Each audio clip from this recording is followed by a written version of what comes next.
Às vezes eu fico me perguntando o que eu faria de diferente se eu começasse no design gráfico hoje. Seria muito interessante, né? Se eu pudesse voltar no tempo e falar para mim mesmo os erros que eu cometi na minha jornada e até mesmo dicas preciosas que iriam ajudar muito na minha jornada como designer. Infelizmente, para mim, não dá mais, né? Até porque a gente não conseguiu construir uma máquina do tempo. Mas se você está começando no design agora, você precisa ver esse vídeo, ou vai ter que voltar no tempo. Fala, criativos! Eu sou o Man. Se você é novo por aqui, seja muito bem-vindo ao canal. Aqui você vai encontrar conteúdos de dicas, tutoriais e tudo relacionado ao universo do design. E hoje eu vou abrir o jogo com vocês, eu vou falar tudo o que eu faria de diferente se eu começasse do zero no design gráfico. Então já deixa aquele like, senta na poltrona, pega aquele cafezinho e vem comigo.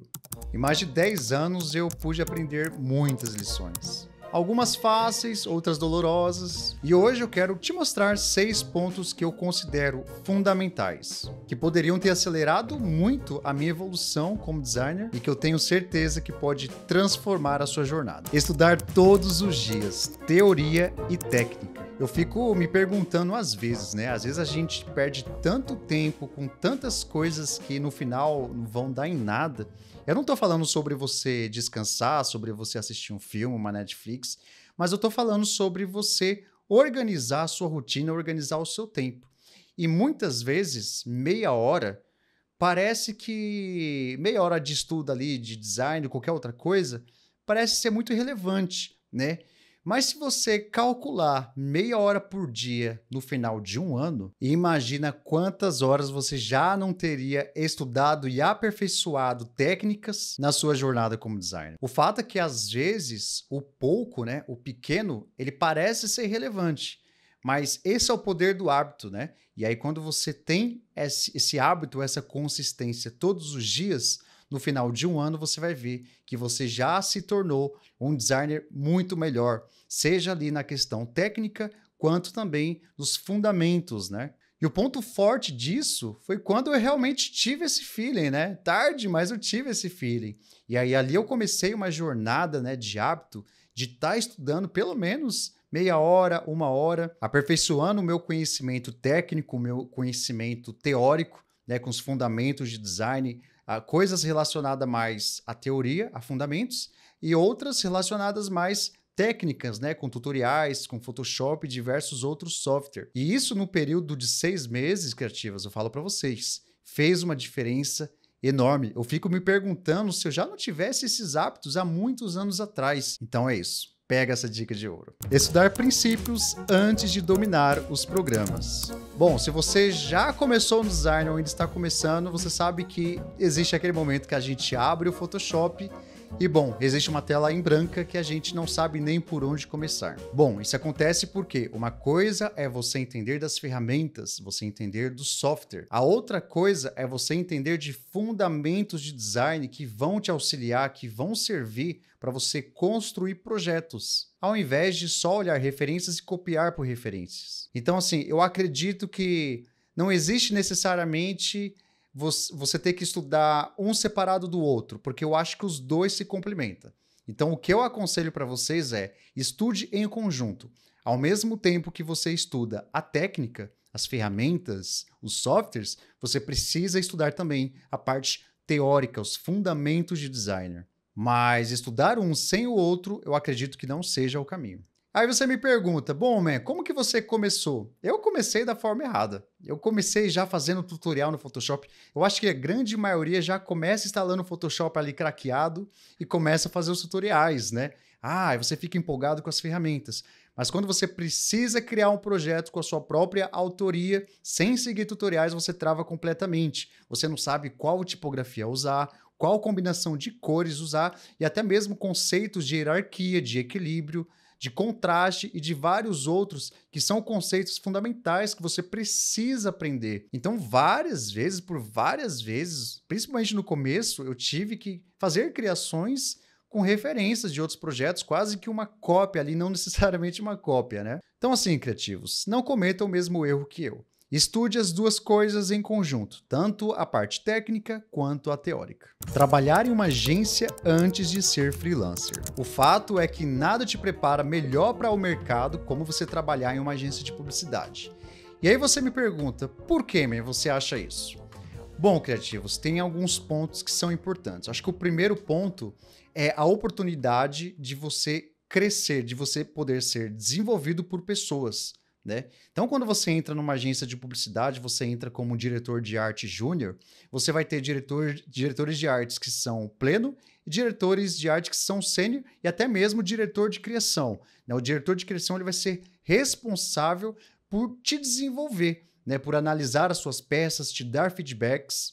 E tá aí um ponto muito importante, porque não tem forma melhor que você evoluir, que você se desenvolver com a prática e também com a orientação de pessoas que vão compartilhar aquele conhecimento com vocês. O outro ponto é que em uma agência de publicidade você tem a oportunidade de trabalhar com projetos grandes, com grandes projetos, né? Não só a criação ali de um social media, a criação de uma peça um pouco mais simples, mas muitas vezes até na concepção ali da campanha, né, de você construir um conceito e fazer o desdobramento desse conceito a diversos tipos de materiais offline e digitais. Então, o fato é que com oportunidades de grandes projetos, é o momento que você tem a oportunidade até mesmo de criar o seu portfólio. Isso é muito importante. E aí você me pergunta, bom, e eu não posso me desenvolver também como freelancer? Você pode também se desenvolver como freelancer, mas a sua curva de crescimento eu garanto que ela vai ser muito mais rápida em uma agência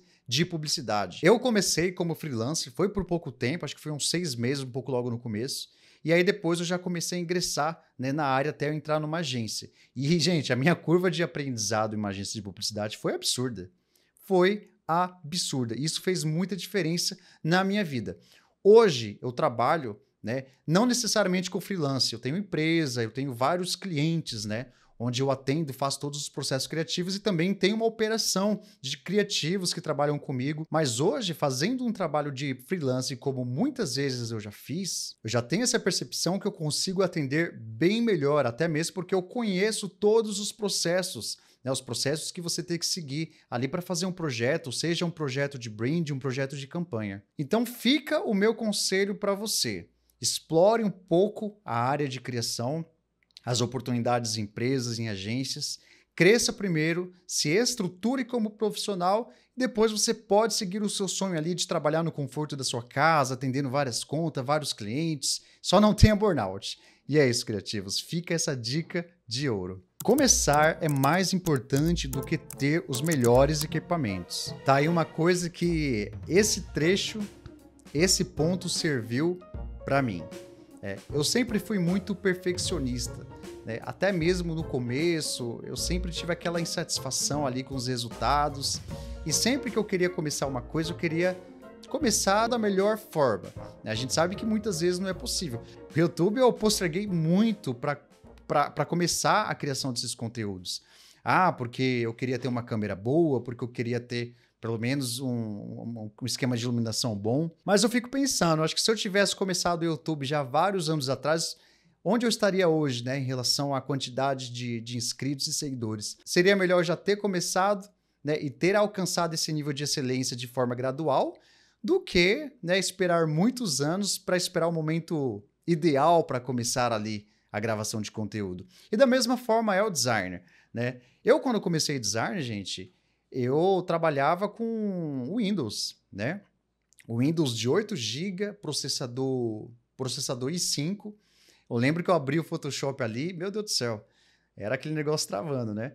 Mas faz parte, né? O importante é você entender a sua situação financeira, entender a sua realidade, dentro da sua realidade, você fazer o seu melhor, né? Porque aí, de forma gradativa, você vai conseguindo mais poder aquisitivo, você vai conseguindo mais condições financeiras, e aí você vai comprando, né, os melhores equipamentos, né, as melhores máquinas para você se desenvolver como designer. Eu lembro a primeira vez que eu tive, né, essa oportunidade de comprar o Mac M2, que para mim foi um salto enorme, né? Imagina você sair do Windows 7 na época, de 16 GB para um M2, né?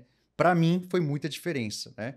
E aí eu desfrutei, nesse momento que eu realmente desfrutei ali de ter uma boa máquina para ter uma boa performance, né, nos meus projetos, nas minhas criações. Mas se eu tivesse ter esperado esse MacBook para começar o meu estudo de design, eu não estava nem aqui, porque eu não teria nem repertório para fazer vídeos sobre design. Então lembre-se, é um ponto muito importante. Apenas comece, independente das suas condições, independente do ideal que seria para você começar. Compartilhar o portfólio e mantê-lo atualizado. Vocês viram que eu dei até risada, né? Mas é porque diz a lenda que uma vez um designer ele conseguia atualizar o portfólio dele todos os meses.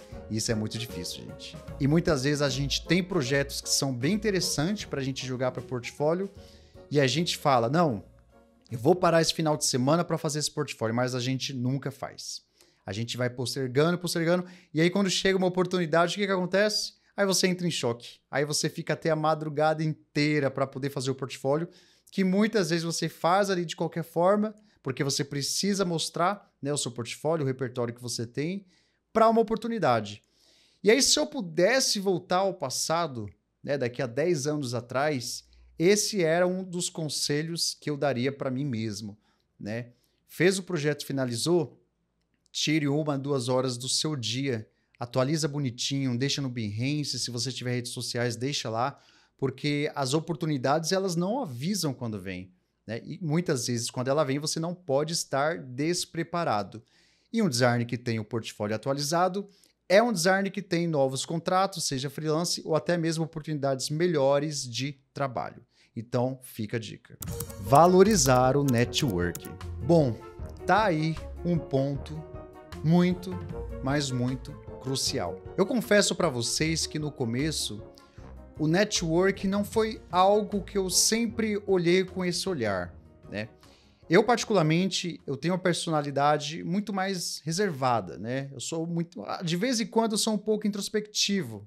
No momento hoje da minha carreira, eu pude ver o quanto o network ele foi tão importante para eu chegar onde eu estou. Principalmente aí na questão do business, na questão dos negócios, né? De você ter um network de pessoas que são importantes para você conseguir oportunidades, conseguir contratos.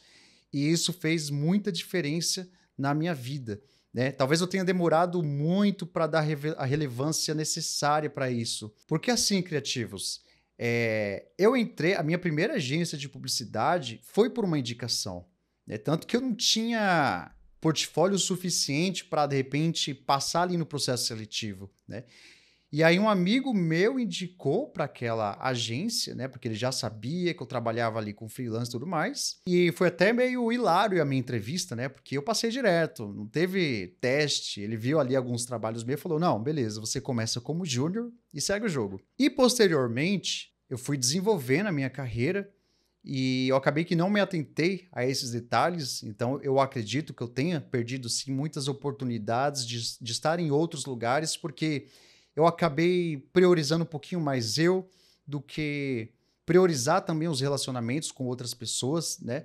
Não porque eu sou chato, metido, não. É porque eu sou mais quieto, sou mais na minha.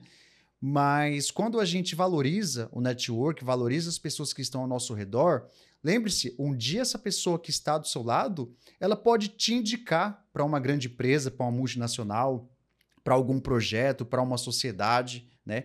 Então, esse é um ponto-chave, esse é um ponto muito importante, né?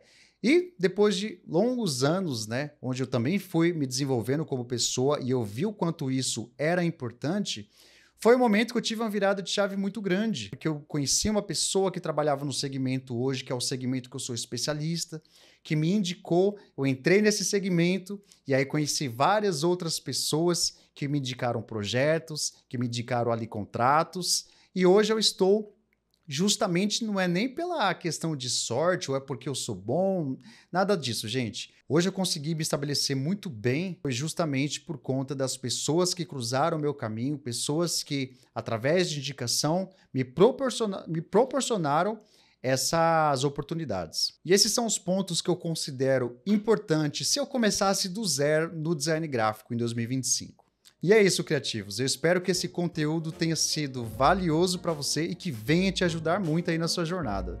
E se fez sentido para você tudo que eu falei, deixa aí nos comentários o que você achou desse vídeo. E não se esqueça de deixar o seu like, se inscrever no canal e ativar o sininho para não perder nenhum vídeo. Um grande abraço, até breve, até mais design.